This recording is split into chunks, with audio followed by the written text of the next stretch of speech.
మరొకసారి పెద్ద మనసుతో ఆశీర్వదించి ఈ వచ్చే 5 సంవత్సరాల్లో పేదవాళ్ల పిల్లల కోసం ప్రభుత్వ పాఠశాలల్ని బలోపేతం చేయాలి. ఏ స్థాయిలో అంటే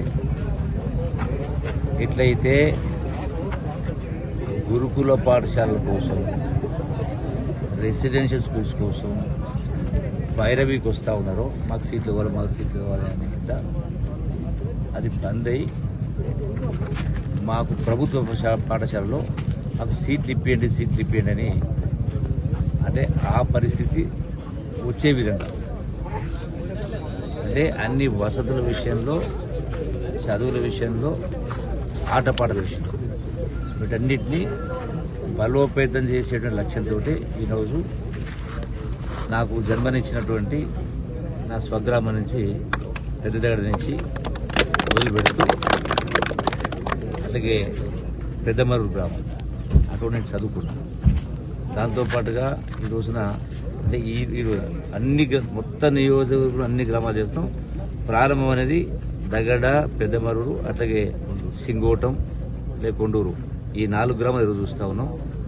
మొత్తం తాలూకాలో అన్ని స్కూళ్లను అన్ని వసతులు కల్పించి సక్రమంగా అది కూడా ఆలోచన చేస్తూ ఉన్నా.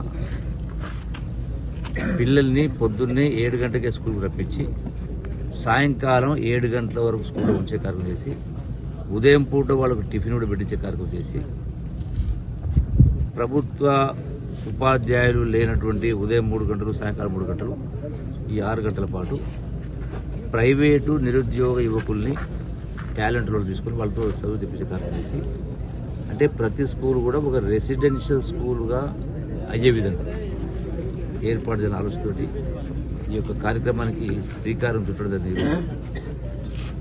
ఆదివారం అయినా కూడా ఇక్కడ రావడం జరిగింది, శ్రీకారం చుట్టడం.